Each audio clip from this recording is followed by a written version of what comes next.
இந்த பக்கம் sir. Sir இந்த சைடு சார். சார் இந்த சைடு ஒரே ஒரு தடவை. சார் ஒரு தடவை. நான் என்னுடைய வாக்குரிமைக்குரிய ஜனநாயக கடமை ஆற்றியிருக்கிறேன்.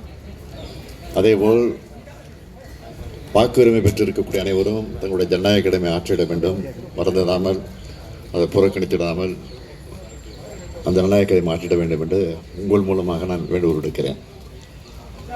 இந்த இவிஎம் நீங்கள் நினைக்கிற மாதிரி இந்தியாவுக்கு வெற்றி தான்.